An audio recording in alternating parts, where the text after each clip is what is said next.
Throughout history, freethinkers have outraged the religious with their wacky ideas about the virtues of free speech, reason, and of course, eating babies. Now, God is dying, and it's time to dispose of his remains. From the pits of hell, Satan sends two puppets of the imperialist West and the Zionist Jews against God, Islam, and tiny kittens to bring you their propaganda and conspire for a new world order. This is Secular Jihadists for a Muslim Enlightenment with Ali Rizvi and Armin Navabi.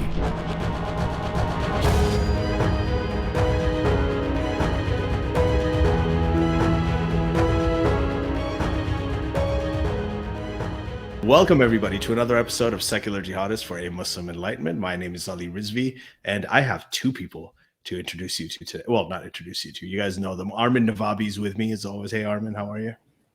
Good. How are you?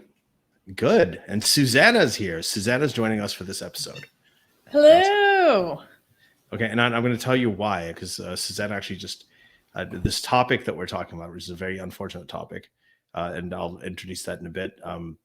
Susanna has been looking into it a lot. She actually has a YouTube video up about it. So we thought that, her thoughts were actually quite valuable for this episode. We're going to be bringing that. I'll be handing it to you, Susanna, to start. But just a quick introduction for people who don't know. We're talking today about Priyantha Kumara. Priyantha Kumara was a Sri Lankan man. He was living in Pakistan. He was working in Pakistan, right? I think he was of a Christian background. So he's not a Muslim.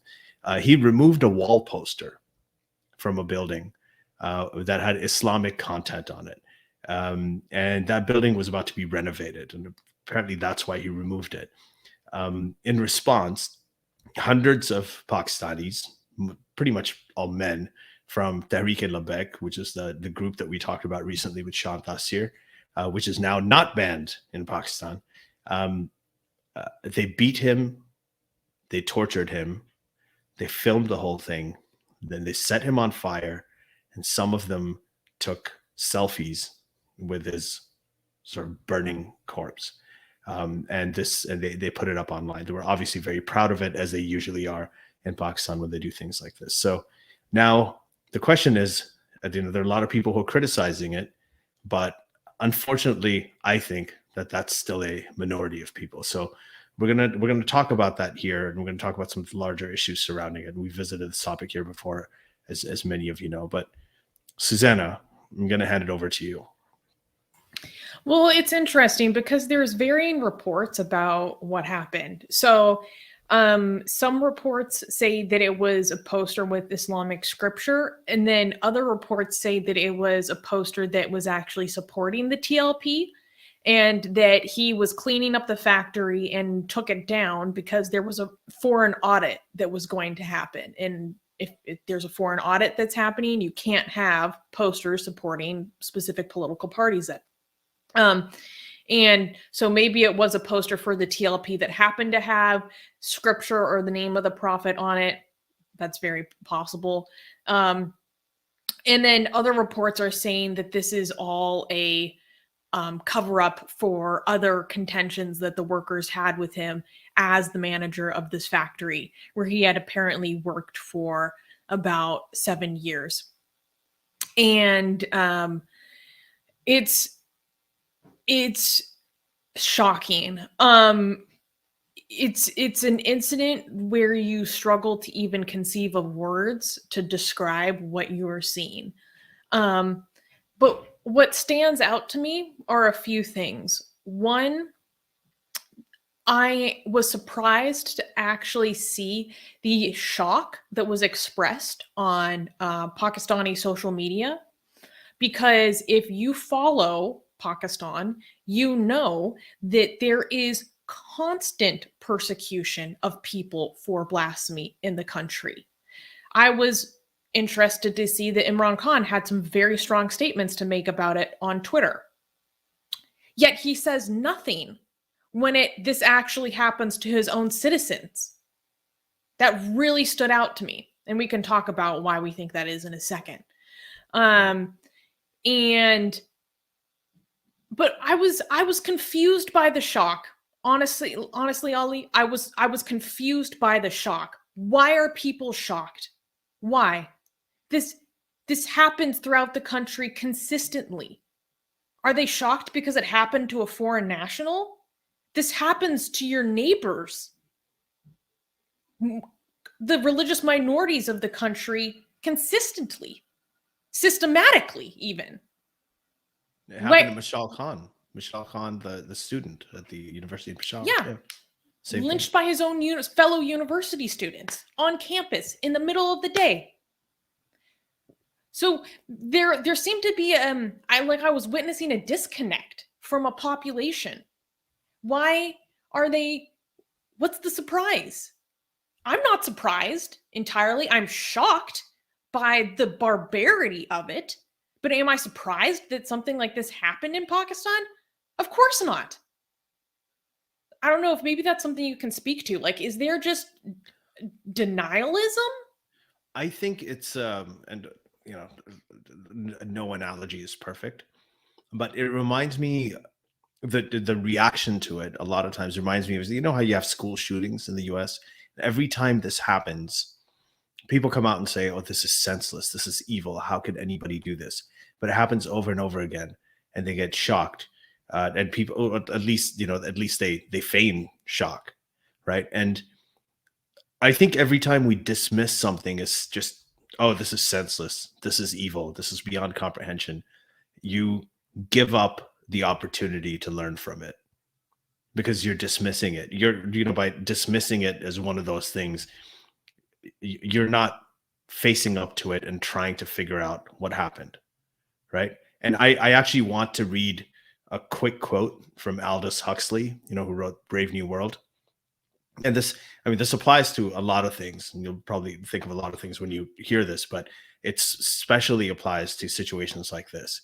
So he said, quote, "The surest way to work up a crusade in favor of some good cause is to promise people they will have a chance of maltreating somebody. To be able to destroy with good conscience, to be able to behave badly and call your bad behavior righteous indignation, this is the height of psychological luxury, the most delicious of moral treats." And that's it. Because I think that one thing that Aldous Huxley did in a lot of his writing was he was very upfront about how he used to deal with the sort of the dark realities of just the human mind very, very closely, very honestly. And that's something I think we really miss the opportunity. Like you're absolutely right. Like when we are shocked about something like this, we sort of decide that we're not going to try to understand it. Like this is so shocking and so beyond comprehension. I really think you guys should start by saying, but did you guys watch the video? Because I think you're assuming, we haven't even told in detail what happened to I think it's fair to tell people what happened. Okay. Yeah, that's right.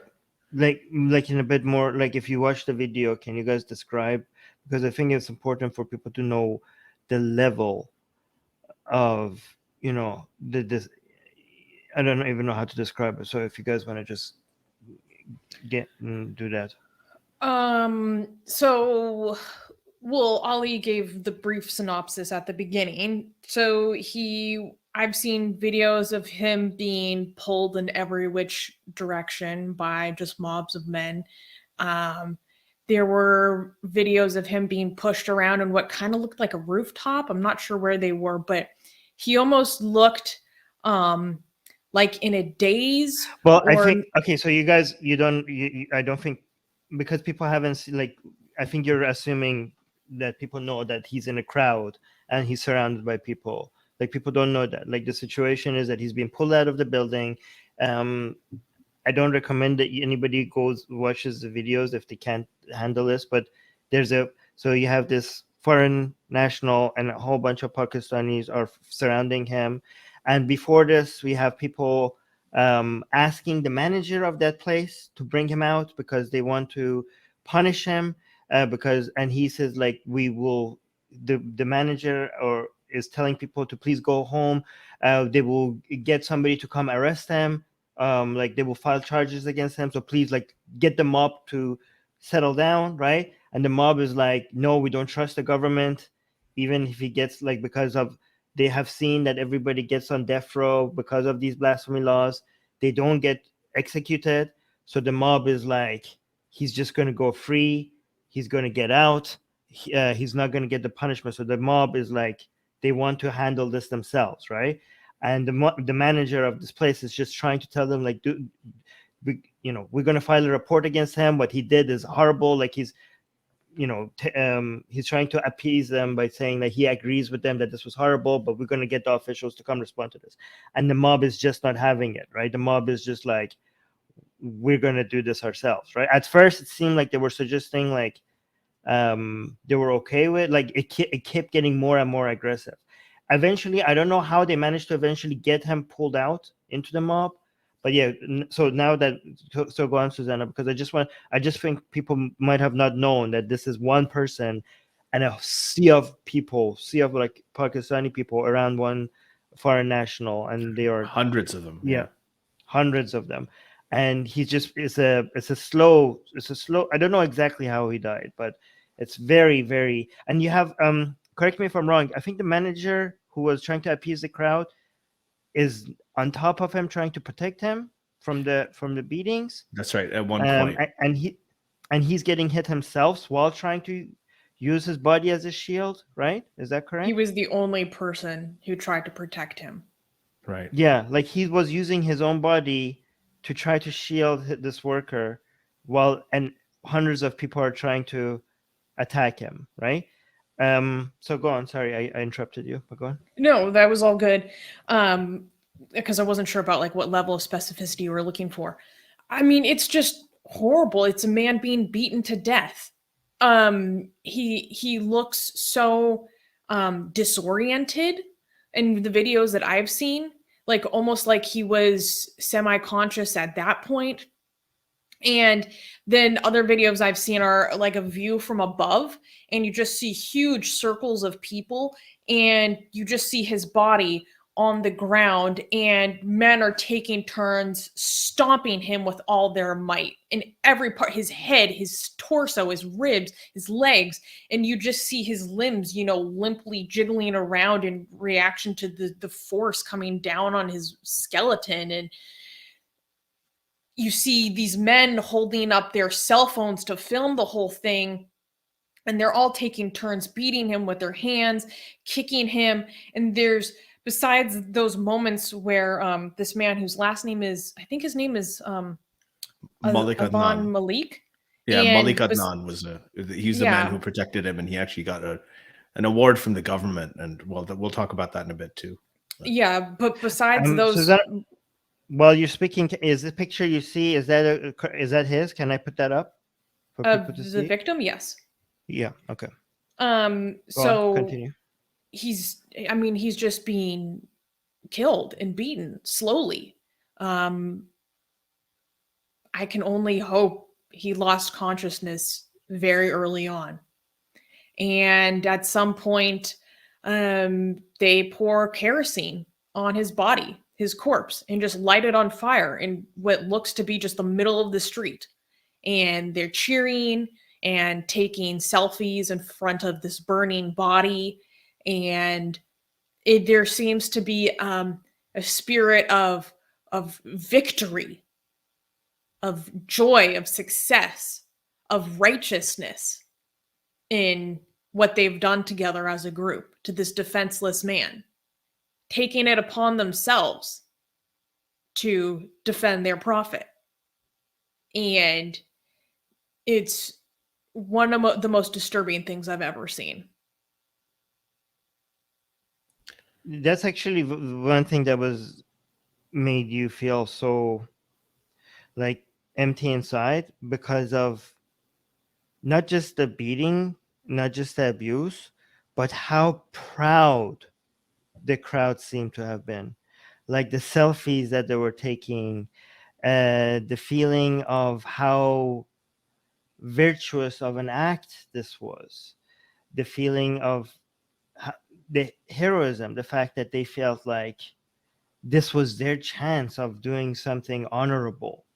Like they were, and they took advantage of this chance, and this was the highlight of their life, and they made sure that they were recording it and so proud of it, and make sure, like, it was amazing how joyful they were for them to have given this opportunity, like, and that they didn't miss it.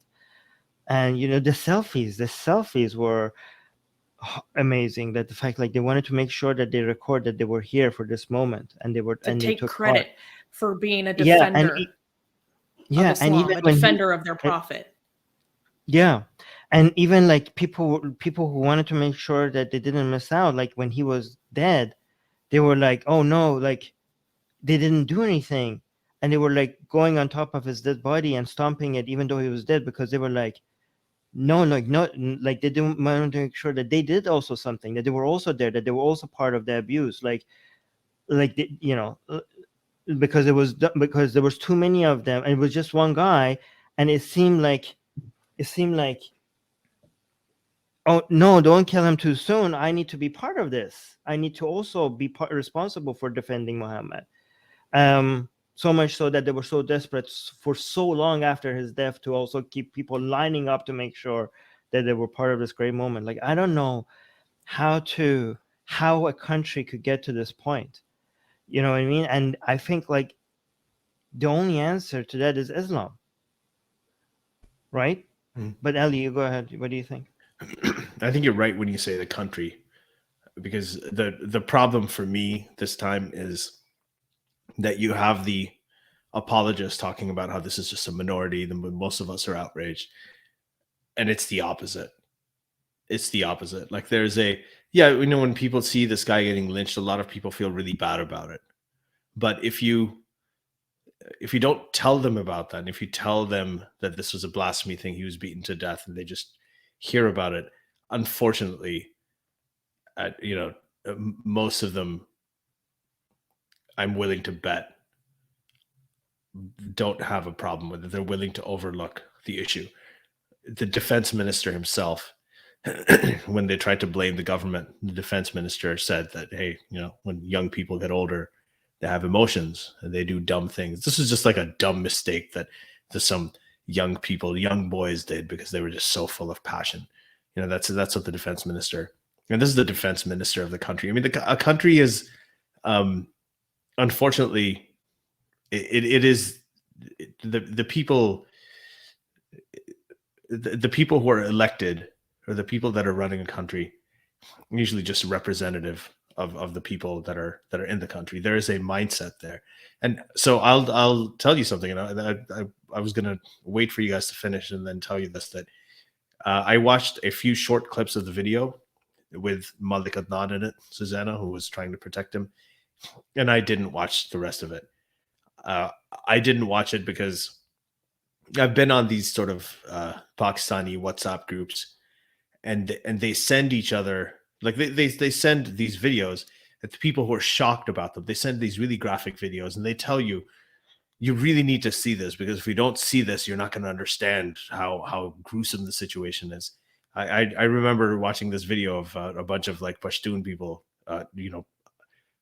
they'd beheaded some guys, and they were playing soccer with their heads. Okay. Yeah. There was a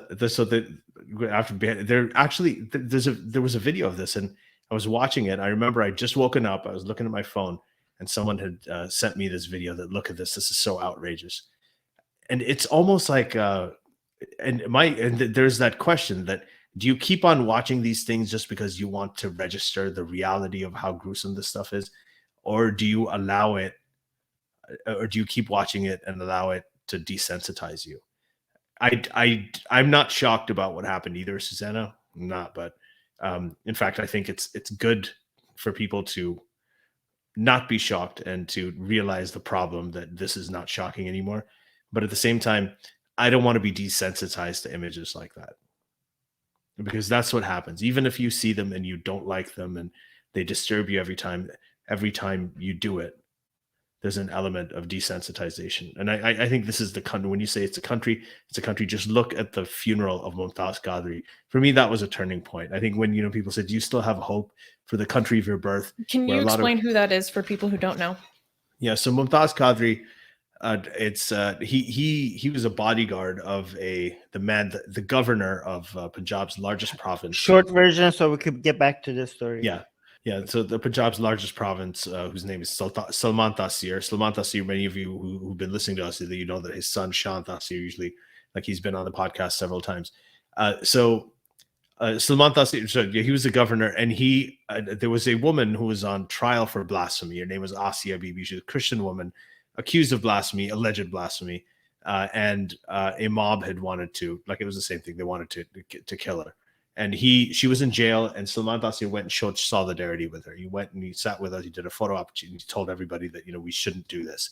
And he stood really, by like, somebody. really shorter story, because we want to focus on this story. Yeah, like, we will. Shorter. And then, so what happened was that his bodyguard shot him. His own bodyguard, who was a very religious guy. He thought that because he was standing with this woman who was accused of blasphemy, that he's one himself. He did that. And lawyers volunteered, hundreds of lawyers volunteered to represent Mumtaz Qadri. He was treated as a hero. There were shrines built to him, right? He was just decorated, celebrated, and eventually he was sentenced to death by the government for killing a governor. And the funeral had crowds that you couldn't see the end of. Just go and Google and do a Google image search of Mumtaz Qadri funeral, and you'll see this is the killer's funeral, not the governor's funeral. The killer's funeral. Anyway, I do want to mention that a lot of people might want to say, like, it's not Islam, even necessarily, that causes situations like this, right? And some people might want to point to the bad economic conditions, lack of opportunity for people to grow, lack of hope for future, and colonialism, influence of foreign actors, right? And to that, I want to say that there are many countries that are doing worse than Pakistan, right? There are many countries in Africa that economically they're worse off than Pakistan, and you don't see stuff like this happening over there, right? You don't see countries that have been affected by, I don't know, world powers, right? We have Vietnam, we have Cambodia. Cambodia was devastated by super United States. We have many examples, right? But I'm not saying these things are not a factor. Obviously, they're part of the factor. But the Islam factor needs to be there for you to get something, a hell like this. Like, the key factor is Islam. You don't see this in other poor countries without Islam. You don't see this in other victims of imperialism or like superpowers. You don't see other countries behave in such a way. You don't see people from Cambodia do stuff like this, even though their country was like almost destroyed by United States, right? So it's not, if you keep seeing the common denominator is always going to be Islam. I wouldn't even say religion. It's Islam. Right? I mean, I am against religion. I'm against all superstition. I'm against all faith. But when it comes to having this kind of effect on people, there's no religion that even comes close. Like, we could, like, scripturally, we look at all religions and they're all insane, and they're all wrong. And some of them could even be more violent. Like, there are verses I was just looking in the Gita, there are some verses that is even more violent than the Quran. But when it comes to the effect on people, Islam is just like, yeah. And again, Pakistan is a great example of that, because of the vacuum that Islam as a culture grows in. Like, in other Islamic countries, there are competing cultures, there are competing ideas, there are competing ways of life, there are competing philosophies, they're competing ethical philosophies. There's almost in almost every Islamic countries, even in Saudi Arabia, like in the most two famous theocracies that you look at, when it comes to Iran obviously has many competitors to Islamic values within Iran. But even in Saudi Arabia, there's a major competition against Wahhabi ideas, right? There's demand for modernization, and even the evil people in power, which is the House of Saud, they're mostly motivated by, I don't know, capital and money more than Islam, right? So there are competing interests, again, not just Islam. But no country other than Pakistan, you see that the culture, the history, the ideals, the goal that is Islam, right? Like there are like people who have other values, but not like the competition is very weak compared to other countries. And this is the result of an entire country's identity being based on Islam. It's what you get is Pakistan. Yeah, and that's something that I think a lot of people are thinking about now, and some of us have been thinking about that for a very long time. And Islam is like you can't actually remove Islam from Pakistan's idea, because Pakistan is a group of different ethnicities that have been thrown together, right, in this pot that they don't want to mix. Right, you've got the Pashtuns up in the northwest, you've got the Punjabis in Punjab, the largest province, you've got Sindhis south towards the coast where Karachi is, and you've got the Balochis. And Balochis, we know, have a very active separatist movement right now. And none of these ethnicities, nobody really likes each other. They all speak completely different languages. They're all culturally extremely disparate and very, very different. So, one of the things that Muhammad Ali Jinnah, who was a founder of Pakistan, wanted to do, like he knew that Islam, the religion, was really going to be the only glue that's going to hold all of them together. And it's very fragile, right? But it's the only way to keep the country together. And if they give up on Islam, you're going to have a country in disarray. Right? That's just how it's going to take place. And surprisingly, surprisingly for most people today who don't know, Muhammad Ali Jinnah, the founder of Pakistan, was an Ismaili Muslim. And then later he became Ethnoshi. I think he had some personal issues with the Aga Khan, but I don't know what's exactly the story is. But he was an Ismaili Muslim who wouldn't even be considered a real Muslim in Pakistan today. He was married to a Zoroastrian, a Parsi woman, right? And that's not even a legal union in Islam, because you can only marry, if you're a man, you can only marry Christians and Jews. So this is like the entire thing is. It's just extremely confused, and people themselves don't know about it. They don't know about it, and the religious fervor just makes them. I mean, it just takes the misinformation, the fact that they're ignorant. It takes that and makes them proud of it. It makes them actually just celebrate their own ignorance and stupidity. I mean, it's to the point where, Ali, you'd be very familiar with this. I have many Pakistani friends that when they leave Islam, people in their community ask them, "Are you not Pakistani anymore?" Mm-hmm. Like, the idea of separating the two is incomprehensible to many people around them. Like, you can't be Pakistani and not follow Islam. Yeah. It's so, oh my gosh. I mean, you can, just to be clear, that's what they think. Yes, but you can, yes. obviously. That's their attitude, not mine. You're right. If you didn't want to add anything, Bulbul has two very good questions that I want to highlight. Yeah. Okay. Do you want to read this? Yeah. Bulbul is asking, people complain that such lynchings happen because the Pakistani government doesn't implement the blasphemy law properly, and people don't trust the government anymore. Thoughts? I think it's a really vicious feedback cycle.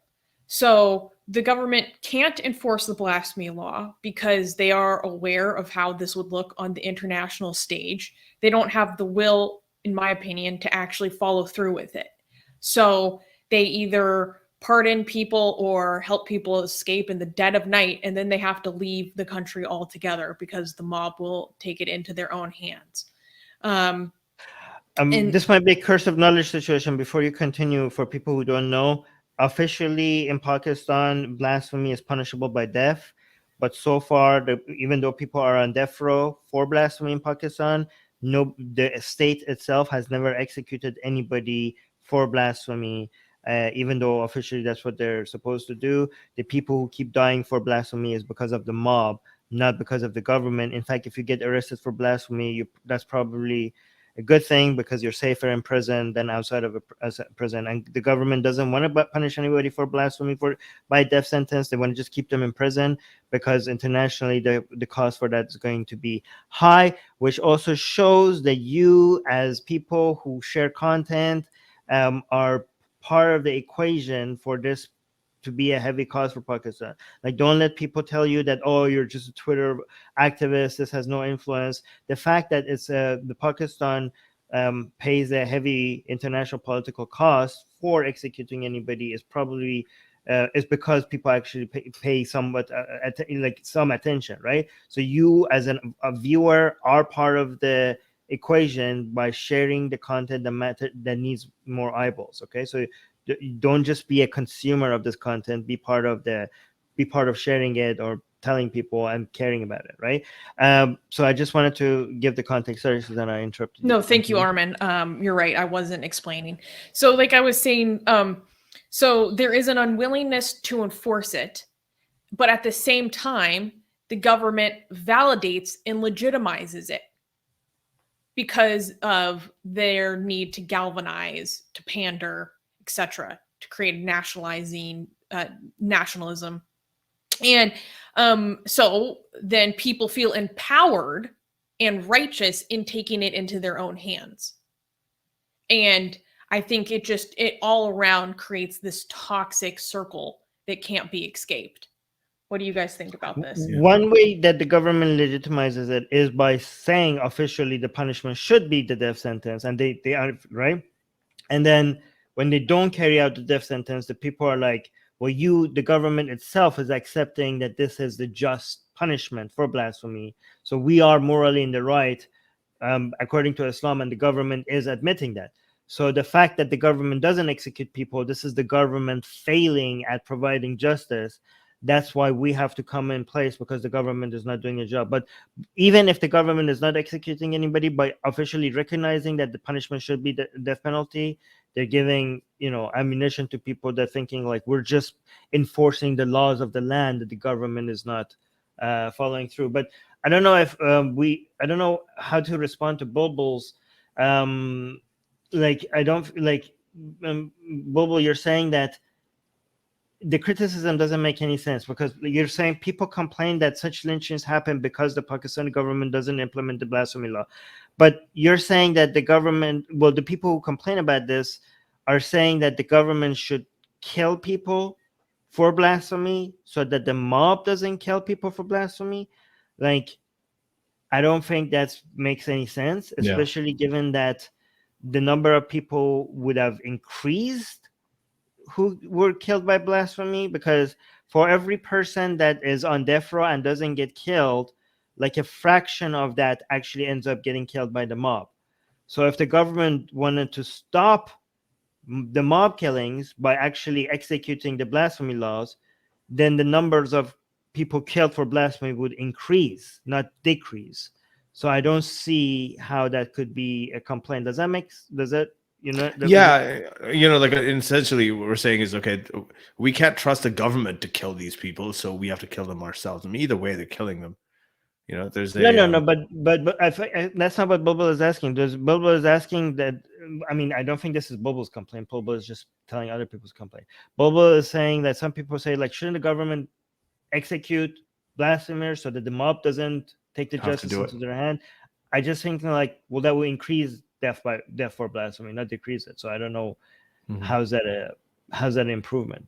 Maybe you could say it's an improvement because, I don't know, it's more brutal the way mob kills it, but I don't think that's the solution to stopping the mob, is to do something so cruel and inhuman. That's not how you appease. That's not how you stop it. But go on. You have to remember one thing, that this mob is more powerful than the government. The government is scared of this mob. So I'll tell you, no matter what government's been out there, and like a lot of these governments have not been super, super religious. I mean, let's take if you apply for a Pakistani identification card or a Pakistani passport, right? You have to sign a disclaimer at the bottom that if you're writing that your religion is Muslim on the application form, there's a disclaimer that says, I believe, and you have to sign this, like, I believe that Mirza Ghulam Ahmed, who's the founder of the Ahmadi movement, I believe he was an imposter. He has nothing to do with Islam. He's not a Muslim, and all of his followers are not Muslim. So you have to essentially sign that, and without that, you can't get your passport. So either you have to put your religion as separate from Islam if you don't want to sign it, but if you're going to put yourself as a Muslim, you have to sign that. And this is something that's been around for ages. Okay, it's been around since the 70s, And none of these governments have been able to change it, because if they change it, there's gonna be an uprising that you like you won't believe. That mob is gonna come to life, and they know it, so they won't do it.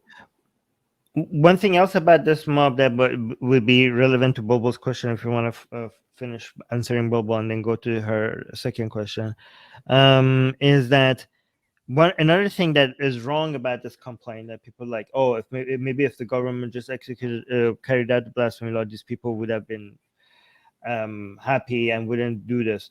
These people will never be satisfied, right? Like the Islamists that are taking the power into their own hand in Pakistan, if you give in to them, I mean, if you don't give in to them, they will be motivated to raise hell.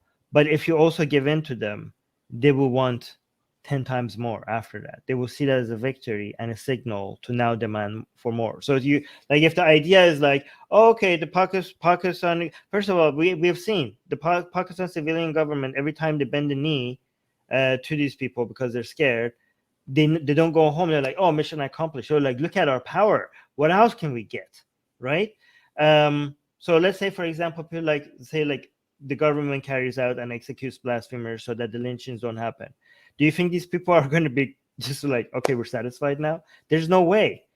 That would be a major signal boost to them to come out even harder and demand more and become even more like you're showing to them that these violent ways gets results, and they will be more motivated to use the same tactics.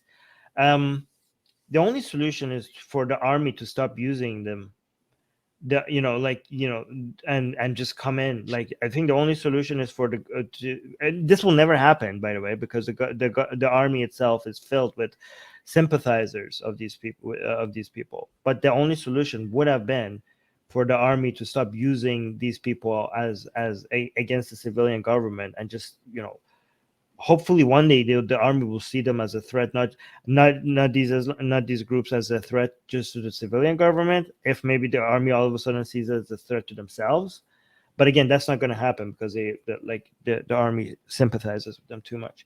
Also, Bulbul is clarifying, saying, yeah, that's actually what they're saying, that you need evidence and judgment in a court of law to kill blasphemers. But again, that's amazing that we're talking about like, oh, why are you killing blasphemers without evidence? You need to kill blasphemers with evidence. That's where we are at right now. So, Susanna, and not to mention people get killed while in the courtroom for their trial. Oh yeah, remember that? For blasphemy just last year. Bulbul's second question is, how sincere do you think Imran Khan's comments about this incident are, given that his government is negotiating with the TLP? And I actually have his tweet right here. So on the day of the murder, December 3rd, he said, the horrific vigilante attack in Sialkot, is that how you say it, Ali? Sialkot. And the burning alive of a Sri Lankan manager is a day of shame for Pakistan.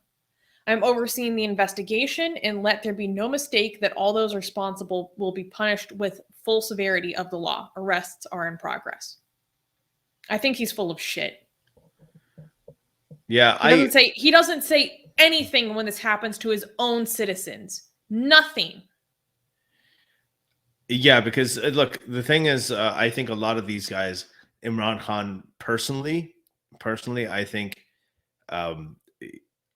I think that he thinks that this is a terrible thing that happened over here. There is a history of their relationship with Sri Lanka. So, if you recall, several years ago, when Asif Zardari was president, he promised personal protection to the Sri Lankan cricket team that was visiting so they could play in Pakistan. This is a big thing for people to be able to come to Pakistan and visit, tourism, the cricket teams coming and playing and everything. That's an economic benefit and a diplomatic benefit to Pakistan. And when he promised presidential security to the van, the Taliban were able to successfully attack it and cause a lot of damage. So this is Imran Khan's tweeting this out immediately because this is a Sri Lankan man. He knew that the Sri Lankan government's going to get involved. This had to do with a relationship, a diplomatic relationship. When it comes to his own people, he doesn't need to do it because. Think about what that means, by the way, Ali. And that your government, right, is supposed to be your representative to provide safety and justice to your citizens, right? But it takes the killing of a Sri Lankan to for them to care. Like, that means that your own government does not care about your own people, does not care about Pakistanis. Pakistani citizens matter less when they're killed by mob for blasphemy. And also it shows that this is not about this individual.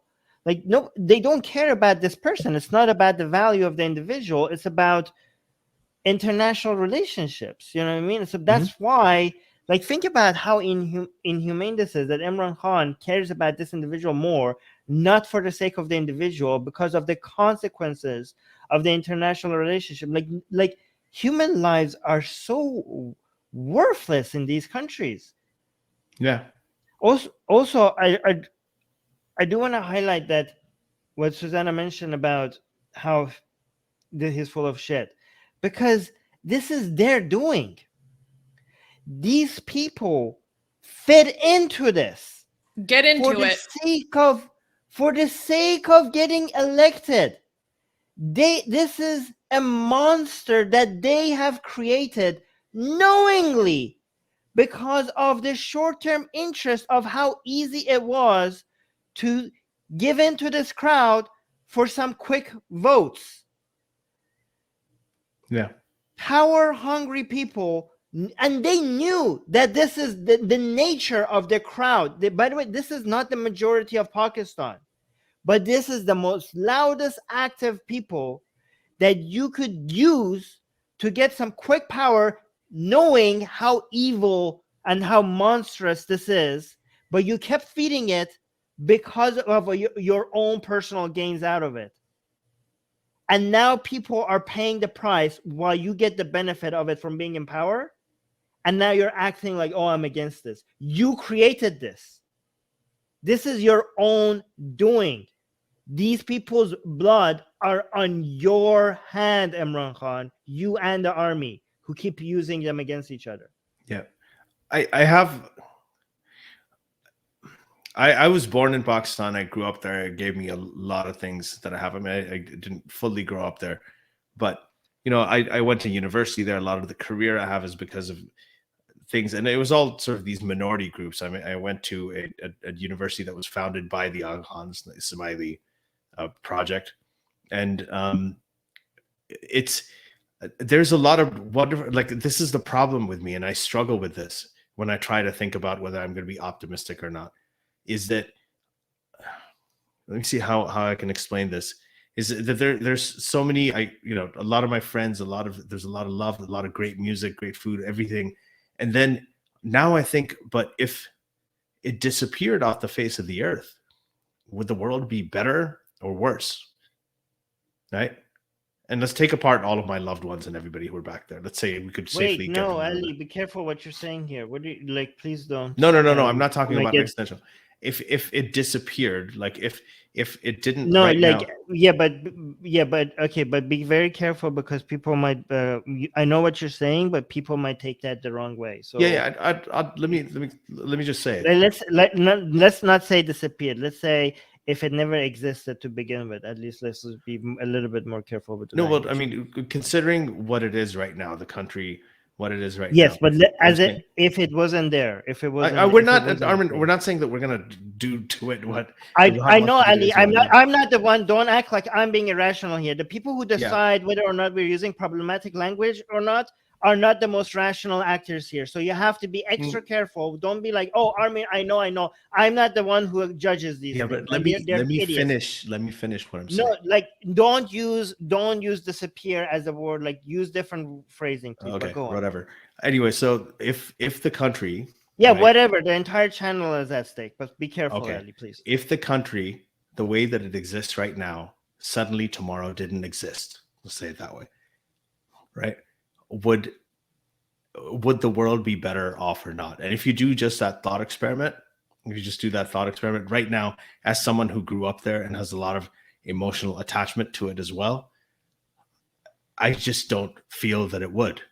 Like, I just don't think that there's much to it. There isn't much in terms of identity. There isn't much in terms of contribution to the world, whether it's the tangible contributions like economic contributions or any kind of trade or any product that they're making, or anything else, just any kind of idea or any sort of philosophy that holds them together, right? Which a lot of other places have. Ali, I know you don't Mhm. mean anything bad about this, but I think this is irresponsible language to use, especially when we're talking about two countries next to each other with nuclear power. Okay, two countries with nuclear weapons side by side next to each other. Such suggestions, this kind of language, could be misinterpreted. I know you don't mean.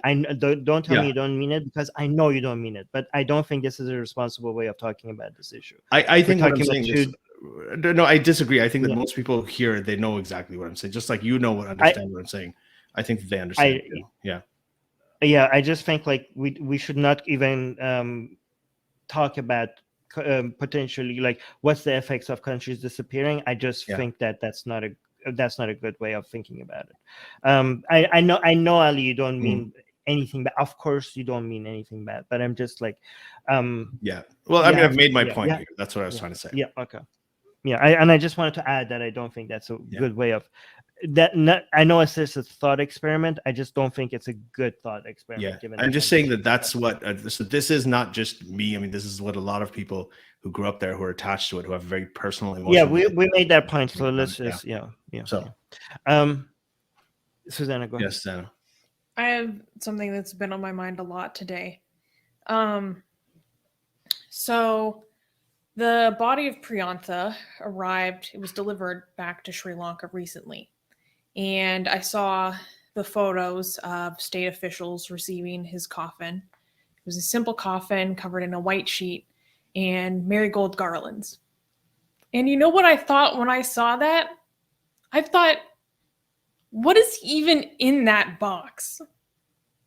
There was nothing left of him besides black ash that was in the mound that generally resembles a human body.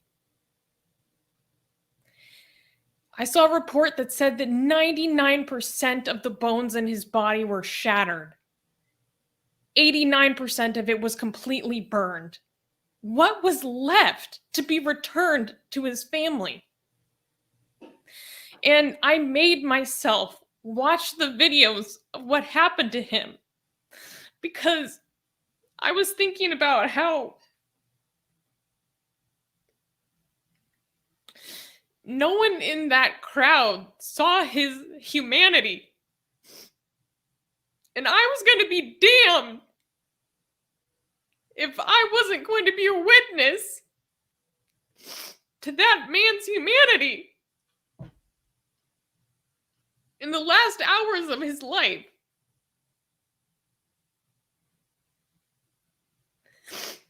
And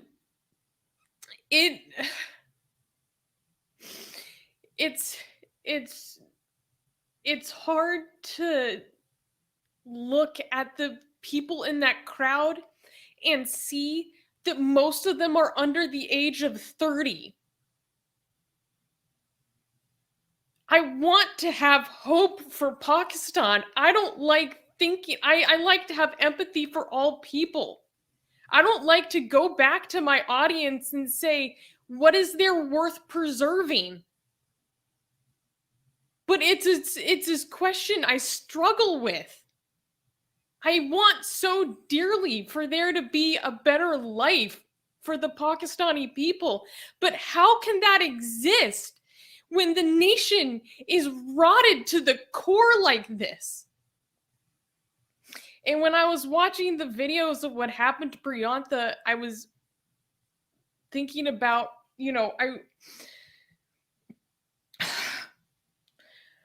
I try really, really hard to try to find something, for lack of a better word, worthwhile out of the darkest of human circumstances.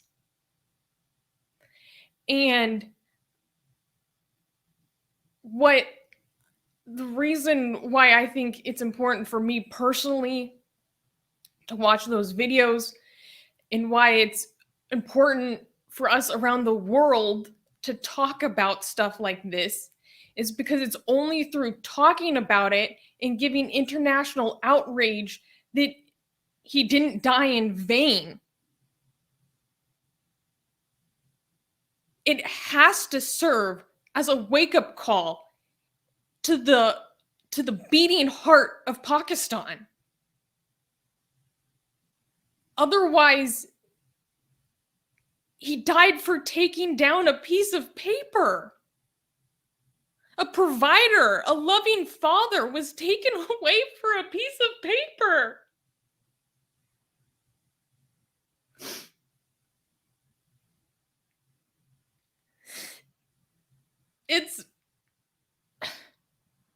And the leaders in this country, they don't give a shit. They distract. They use this ideology because they have nothing to bring to their people as accomplishments to be proud of. And point to the West and say, this is where they say, this is where the depravity is coming from.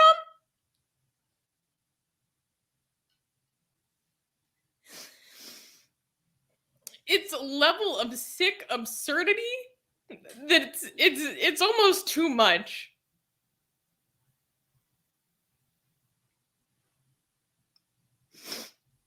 And I feel so horrible for his wife and his children. And I'm sickened by every person who doesn't condemn this in the strongest terms, of which in the elite there aren't any, because they can't, because they know what will happen to them and their family, because they saw what happened to Salman Taseer. I have no way to comprehend of how to move forward from this. To move forward, there would have to be will and enforcement. I don't think there's the will.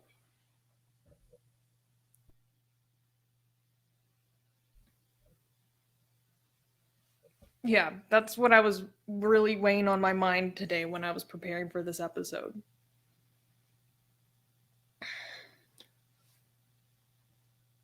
Yeah, I don't think there's the will.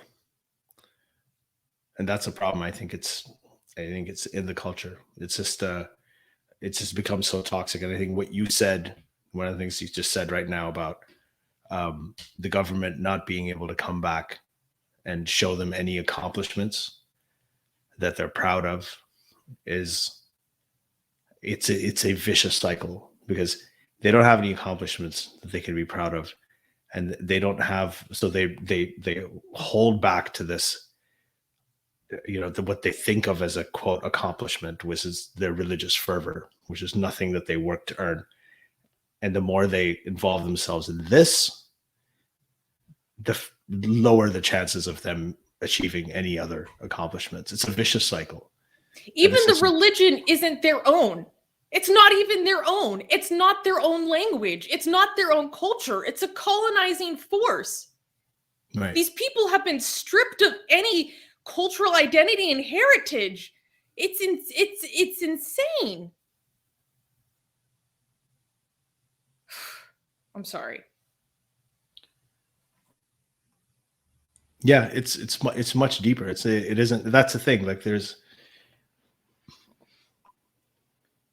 I know people get tired of using the word systemic, but this is what a systemic rot looks like.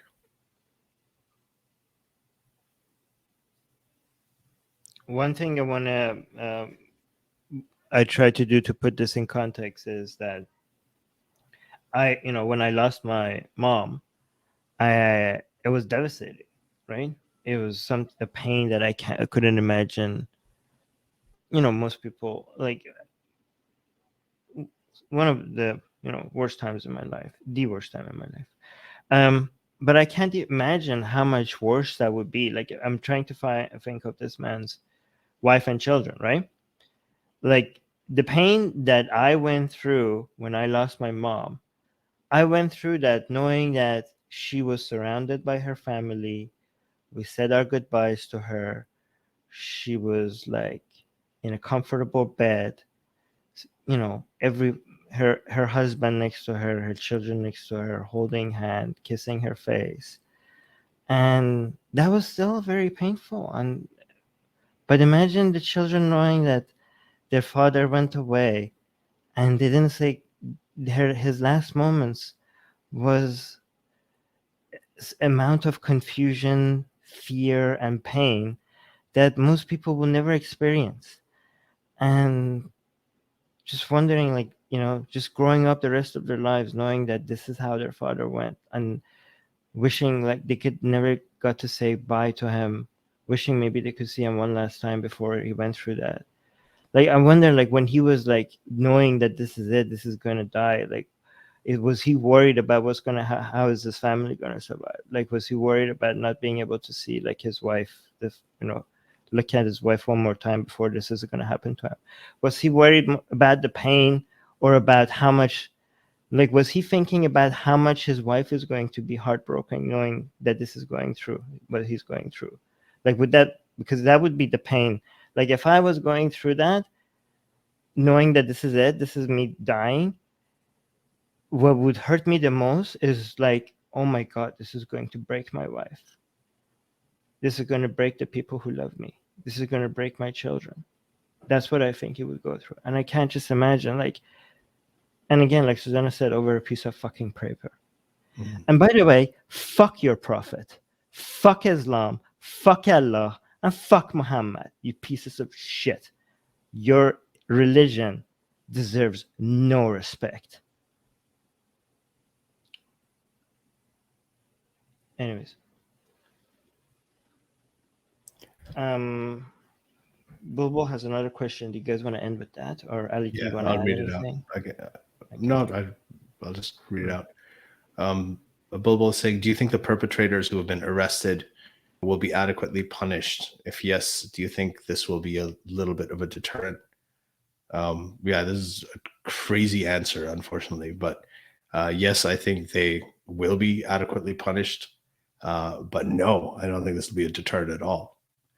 You got to understand, like I think, Armin, when you were talking about how human life just has no value, especially if they're own citizens. This is a place that glorifies martyrdom.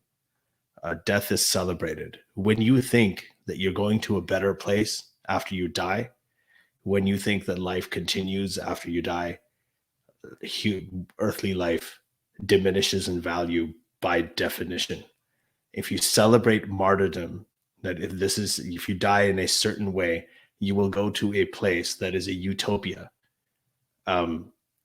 Human life on earth, by definition, it's just the value of it just decreases in the minds of these people. We're not talking about reality. We're talking about in the minds of these people. So what happens is if they think that when these people who are punished, supposing that they are executed, like Mumtaz Qadri was, they're going to be martyrs. They're going to be looked at as martyrs. So it's not just going to be a deterrent. It's going to be the opposite. More people are going to be motivated to do this, because when their funerals happen, there are going to be crowds there. The Tehreek-e-Labaik people will show up in abundance. Entire fields, sports stadiums are going to be filled, like sports stadium size crowds are going to be there celebrating the lives of these people when they're these murders, when they're, and when that happens, a lot of kids in those crowds are going to want to be celebrated that way. So it's going to be exactly the opposite of the deterrent, and it's going to be that way because they're going to be punished. There's no winning it. Basically, to put it in another way, what Ali just said, you know how I said that these people, a lot of them were motivated to be able to take part in a righteous act, right? This righteous act would be infinitely more righteous if they die for it. Like, imagine like them being so eager to being able to attack somebody who insulted Muhammad, because why would they be so motivated? These are the people who think this is something that Allah would look favorably upon, right? So the same people with that mindset, if they die doing that, there's nothing more honorable than that. Dying on the path of protecting the honor of Muhammad, like there is no greater glory. So this, for at least some of them, this would be a reward. Whatever, I mean, even if the cost is lower, whatever, the more the cost they have to pay for defending the honor of Muhammad, the greater the act is going to become. Yeah, so there's that. Anyways, we hit the 1 hour mark, so we should end this here. Do you guys wanted to say anything else before we end the stream? I'm not sorry for crying, because this is worth crying over. Okay. Yeah, Well, why would you? shouldn't You should never be sorry for.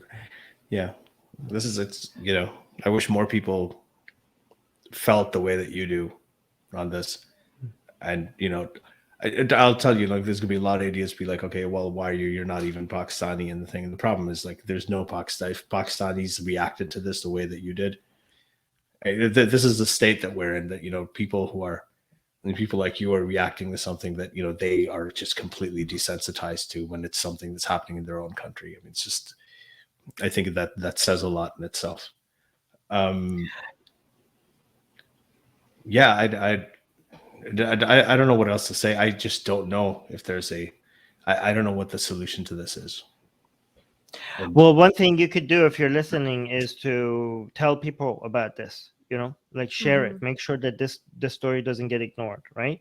So please do that. Don't think it's insignificant. It matters, you know, even if you have a small audience, it matters, right? Please tell more people about it.